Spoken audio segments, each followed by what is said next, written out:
Kimi, matapang, pero napahagulhol sa media ko ng daalibay. Aminadong nahirapan.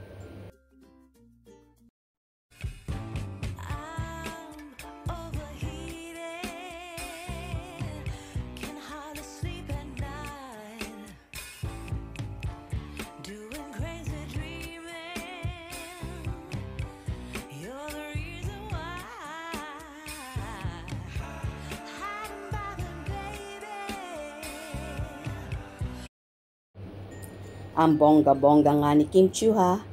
Ang tapang-tapang na talaga niya na ginawa na talaga niya ang mga bagay. Eksena na hindi inaasahan sa kanya ng mga fanay. Gone are the days na puro pa-sweet at pakilig lang ang makikita mo kay Kim. Heto na nga siya ngayon, nang aakit. Nagpapasilip ng cleavage at nagpapakita ng pisngi ng wet packs sa harap ng kamera. Bukod pa riyan, ang mga nakakalokang dialogue niya na palaban nga siya bilang isang bayarang babae sa harap ng kamera.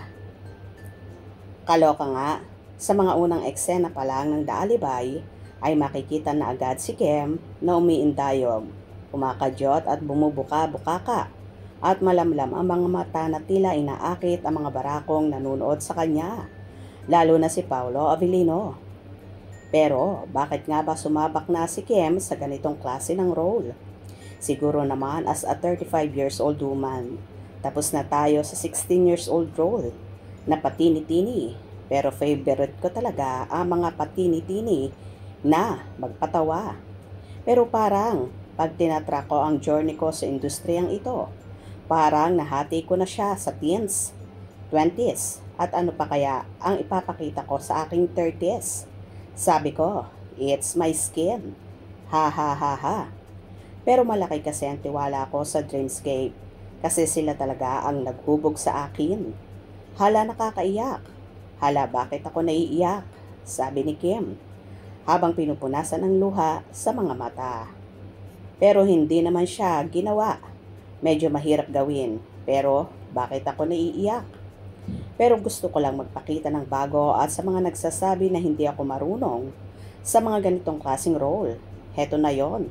So I want to prove them wrong. That I can do wrong than what they know. So thank you talaga sa Dreamscape Entertainment. Hindi naman siya ginawa as its artistic way. Medyo mahirap na gawin, pero ako naiyak. Gusto ko lang magpakita ng bago at sa mga nagsasabing hindi ako marunong sa ganitong klaseng role. Ito na yun. So, I want to prove all of them wrong.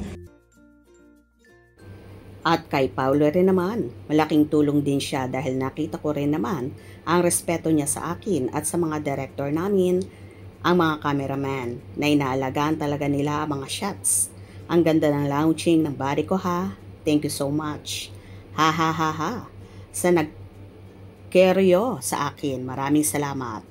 But more than the skin, it's what inside me and that I want to show to all my supporters. Kung magkakaroon man ng mga bagong supporters, maraming salamat. Seryosong pahayag na lang ni Kim. Well, marami nga nagsasabi na parang nakikita nila si Vilma Santos sa katauhan ni Kim na sumabak din sa mga matitinding role noong kabataan niya. Ang masasabi ko lang panalo ang daalibay dahil hitik na hitik talaga ito sa matitindi o mga intense na mga eksena ha. Kaya sure ako maraming fanay talaga ang tututok at agad ngang magsusubscribe sa Prime TV. Bongga talaga. Well, hindi nga inaasahan ni Chinita Princess na magagawa niya mga ganitong role sa edad niyang 30s. Kaya naman halos maiyak-iyak siya dahil nagawa niyang lahat. Hope you enjoyed. Please subscribe for more info.